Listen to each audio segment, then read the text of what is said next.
Alam mo ka-coffee, isa din sa problemado talaga o problematic ka-coffee sa administrasyon ni Pangulong Bongbong Marcos itong kanyang ate, no? Itong si Amy Marcos. Hindi mo maintindihan talaga ito si Amy Marcos, pero malinaw na mas pumapabor ito kung kumbaga patitimbangin siya, no? Papipiliin siya. Sino pipiliin mo? Si Sara Duterte o si Marcos, yung kapatid niya mismo, si PBBM, no? Malinaw na pipiliin nito si Sara Duterte. Kasi beshi-beshi talaga sila eh. BFF ang turing dito ni Lene Robredo. Tingnan mo, kung magrarally nga yan si Sara Duterte, susunod yan ka-coffee. Sasama yan si Lene Robredo, si Amy Marcos sa pagkilos na yan. Malinaw na malinaw kung na kanino yung loyalty ni pambansang ate. Ano yan? Diba? O tingnan mo to. Nasa balitanpolitiko.com, kasama sa bawat laban, Amy Marcos backs BFF Sara Duterte. O, supportado nyo pa rin si Sara Duterte.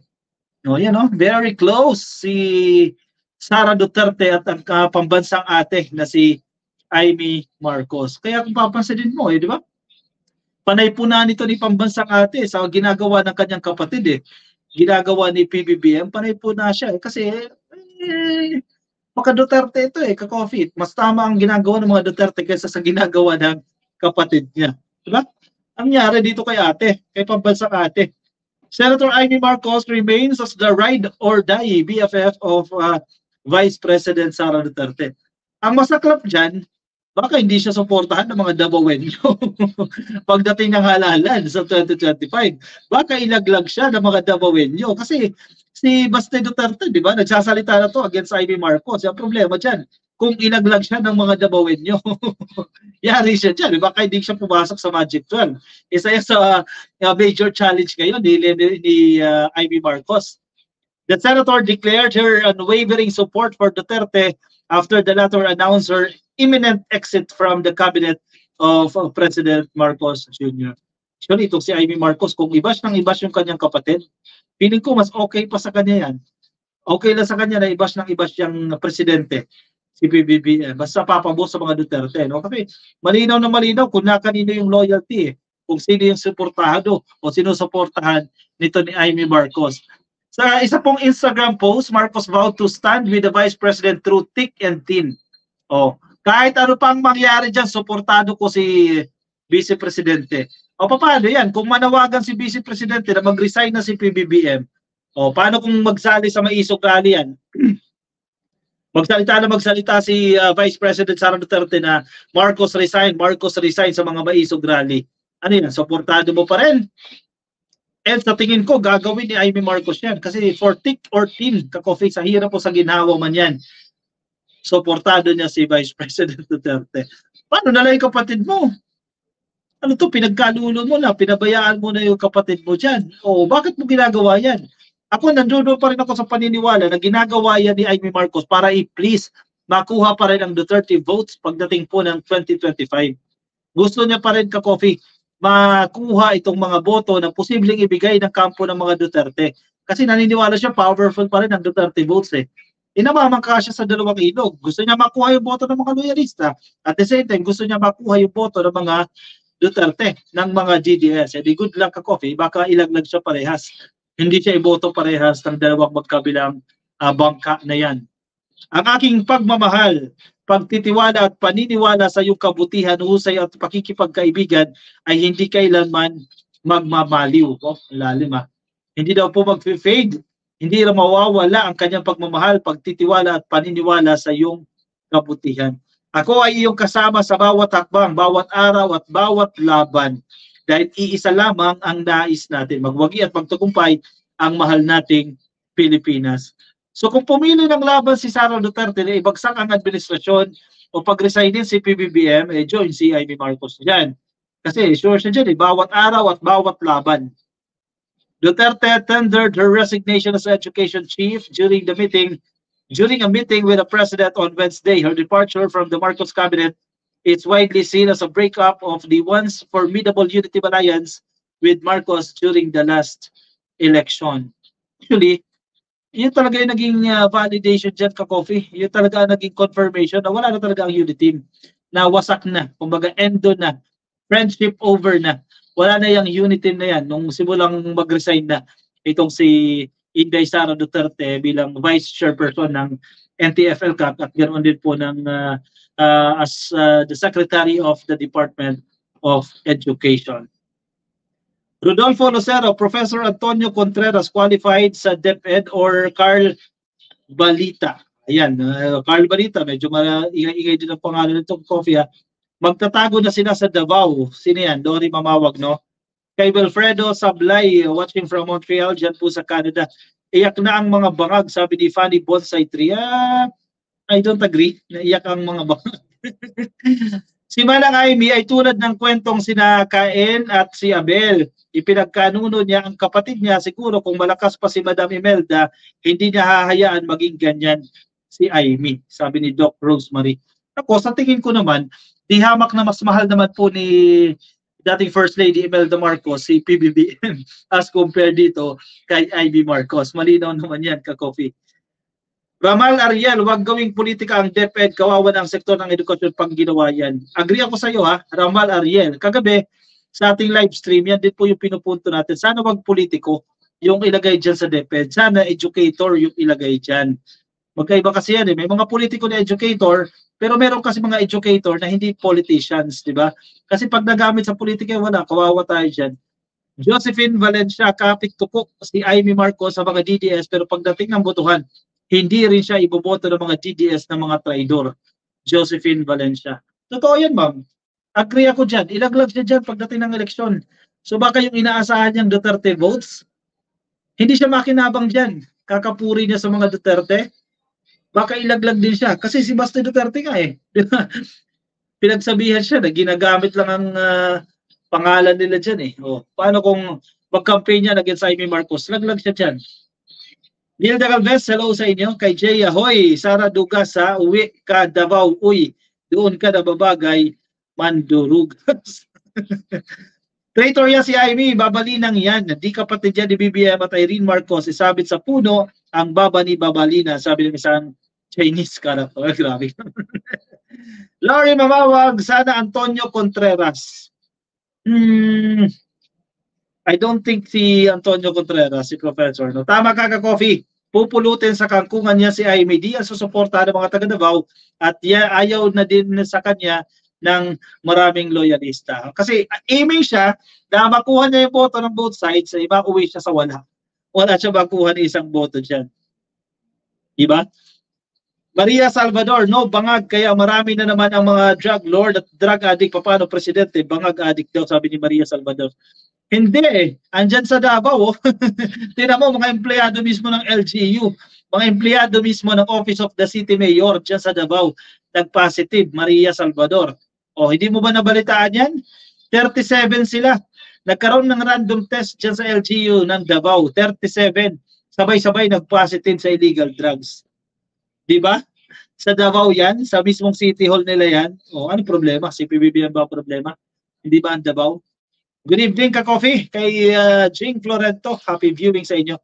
Kay Blanca Magada, kahit anong gawin ni Senator Amy ay di siya pagkakatiwalaan ng anti-Marcos, pro-China at makakomunista para lang siyang PANGA na alam ng kalaban nila na Marcos family pa rin siya. Ayun, correct ka dyan. Blanca Magada. Ang problema, sa kakapanggap niya dyan, maraming loyalista na iinis sa kanya at hindi na siya iboto. Masisiro siya dyan. Ma'am Lori Mamawag, mas magiging busy na si VP Sara sa maagang campaign. Correct.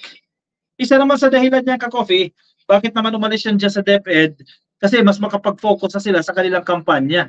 Tutulong na yan para suportahan yung kanilang maisog rally. Kasi alam mo, ang kinakailangan nila gawin dyan, palakasin yung representation nila dyan sa Kongreso, sa House of Representatives at dyan sa Senado.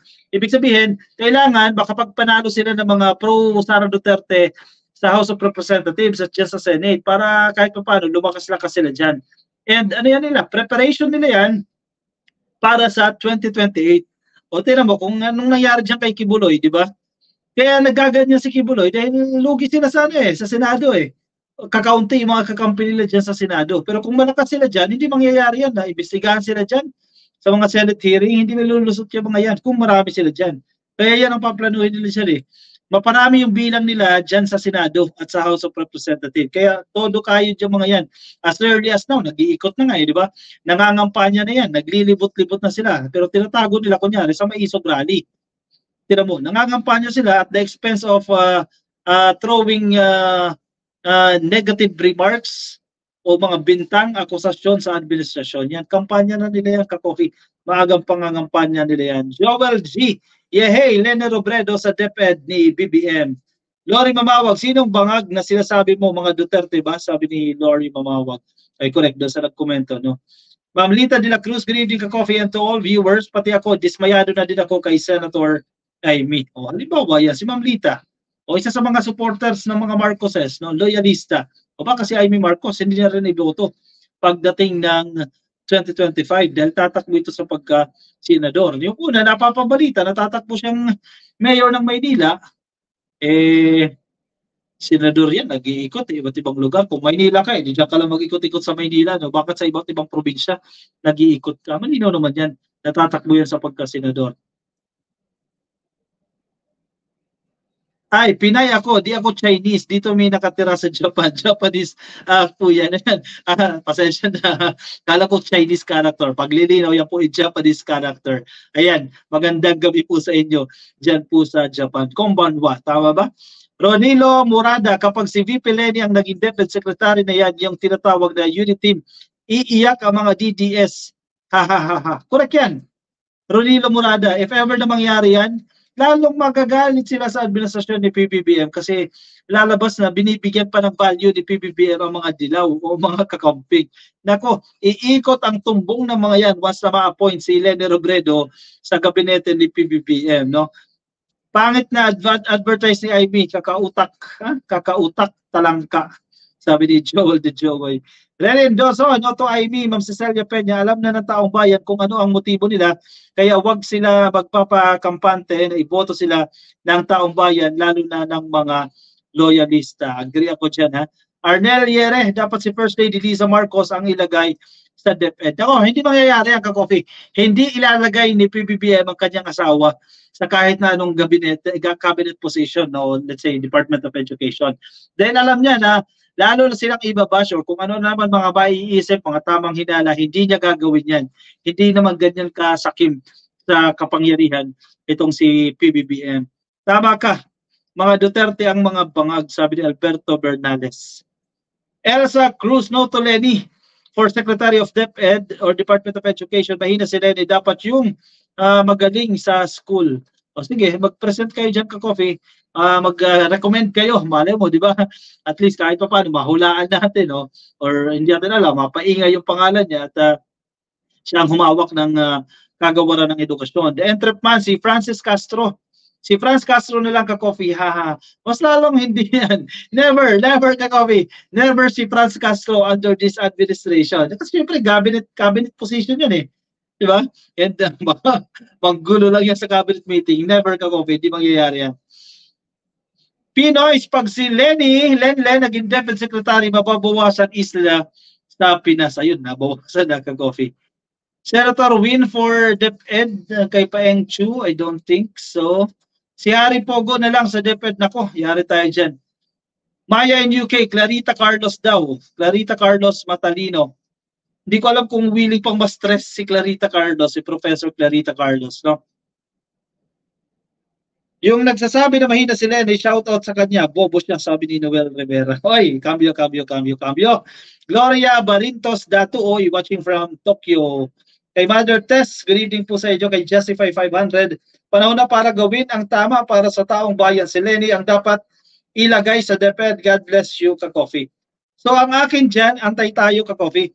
Kung ano ang magiging desisyon ng ating presidente, sino ang itatalaga niya dyan sa Department of Education. Ano man ang desisyon niya dyan, again, ako, punto ko naman lagi yan, we have to respect yung desisyon na yan ng ating presidente kung sino itatalaga niya sa kahit na anumang posisyon ng gobyerno kasi dumaan yan sa kanilang mga proseso, may mga considerations silang pinagbatayan dyan bago matalaga yung isang individual sa isang posisyon. Antay tayo ka-coffee. Huwag kayo magkalala. Baka next week meron na yan. Kasi nasa transition phase na yan. Siyempre, pag nagta-transition ka, di ba may lilipatan ka. paano ka magta-transition? OIC na naman. I don't think magtatalaga pa yan ng OIC. Diretso na yan ka-copy sa Department of Education Secretary para transition, mapasa na. O siya, sige, ano sa inyo dyan? Lagay dyan sa comment section na mabasa ng iba natin mga ka-coffee. Kung nasa Facebook po kayo, pasuyin na lang ha. Please like and follow sa Facebook. At kung nasa YouTube, please click lang po na subscribe yan. Click lang po na subscribe sa baba. At i-like lang po yung video natin para kayo ay updated sa ating mga bagong uploads. Alright, sige, kuha na ng kape. Move on tayo ka-coffee sa ating next topic. Next and last topic for tonight.